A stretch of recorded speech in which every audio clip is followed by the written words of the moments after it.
계속 중요한 게 민법 제1조 법원하고 관습법 사실인관습. 이거 집중적으로 반복하게 되면요, 여기서 다시 한 문제 나올 수 있는 거예요. 그 다음에 6번에 보면 민법의 법원에 관한 설명으로 옳지 않은 것은, 법원 그러면 법이라고 그랬죠. 그래서 법원이라고 하는 것은요, 판사가 두 사람의 분쟁을 해결하기 위해서 판사가 써먹을 수 있는 법의 종류가 법원입니다.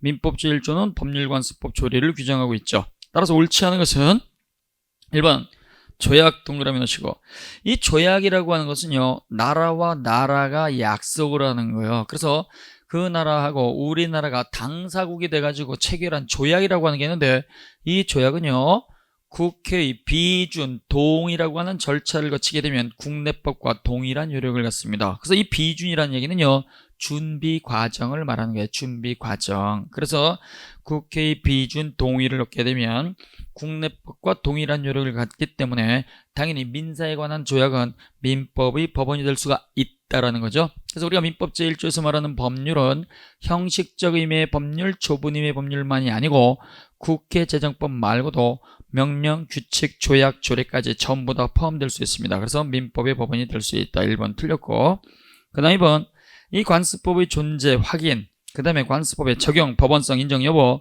이러한 것들은 당사자의 주장 증명을 기다릴 필요가 없이 법원이 직권으로 판단하는 것이 원칙인데, 법원의 판사도 관습법에 대해서 관심이 없을 때에는, 관습법의 존재를 몰랐을 때에는 예외적으로 당사자가 관습법의 존재를 주장 증명하는 것도 가능하다. 그 다음 3번 상법 제1조입니다.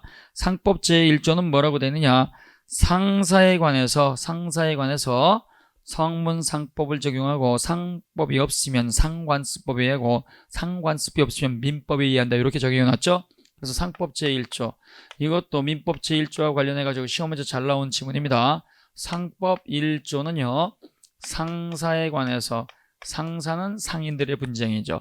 상인들의 분쟁이 있을 때에는 상법을 적용을 하고, 상법에 규정이 없으면 상관습법을 갖다가 적용을 하고, 상관습법도 없으면 이때에는 일반 민법을 적용하는 거, 민법. 그럼 여기 보면 상법은 성문법이죠. 상법은 성문법이고, 그 다음에 상관습법은 요건 불문법이죠. 불문법. 그럼 여기 요 단계에서는요, 당연히 성문법 우선원칙이 적용이 된 거예요. 성문법 우선원칙이 적용이 되는데, 여기 상관습법은 불문법이고 민법은 요거는 성문법이죠. 그러면 여기 상관습법하고 요 민법에서는 성문법 우선의 원칙을 위반한 것이다 그러면 안 돼요. 여기는 특별법 우선의 원칙을 적용한 거예요. 특별법 우선의 원칙. 그래서 요거는 법을 위반한 게 아닙니다. 특별법 우선 원칙이 적용이 되는 거예요. 따라 상관습법은 성문상법에 대해서는 보충적 효력을 갖고, 일반 민법에 대해서는 당연히 우선적 효력을 갖게 된다. 그래서 거기 3번 상행위와 관련된 법률관계 상사관계에 있어서는 상관습법이 민법보다 우선해서 적용된다. 특별법 우선의 원칙이죠. 특별법 우선의 원칙. 그 다음 관습법이 헌법에 위반이 됐느냐 안 됐느냐, 헌법 위반 여부죠. 그래서 헌법에 합치하냐 불합치하냐, 헌법 합치 여부에 관해서는 일반 법원이 그 헌법 위반 여부를 판단할 수 있습니다. 그래서 우리가요, 이 종중구성원 자격이 있어서 대법원이, 야, 종중구성원 자격 그거 예전 관습법은 헌법 위반이야, 이렇게 떠들었더니 종중구성원이, 아니 니네가 헌법재판소도 아닌데 관습법이 헌법에 맞는지 안 맞는지 왜 그걸 너희가 판단을 해? 또 들고 일어난 거예요. 그랬더니 헌법재판소에서 뭐라고 했느냐, 헌법재판소로 들고 오는 건 성문법 들고 오는 거야. 성문법. 그러니까 성문법이 아닌 관습법은 일반 법원에서 헌법 위반 여부를 판단할 수 있어, 이렇게 결정을 내려준 겁니다. 그래서 관습법이 헌법에 위반이 되느냐 안 되느냐, 헌법 합치 여부는 헌법재판소에서 판단하는 것이 아니고 일반 법원에서 판단할 수 있는 거예요. 헌법에 맞느냐 안 맞느냐, 헌법 위반 여부, 위헌 법률 심판 제청 대상이 되는 것은 말 그대로 글자로 된 법률 성문법을 갖다가 헌법재판소에 들고 가는 것이고, 글자 아닌 관습법은 헌법재판소에 들고 갈 필요가 없다.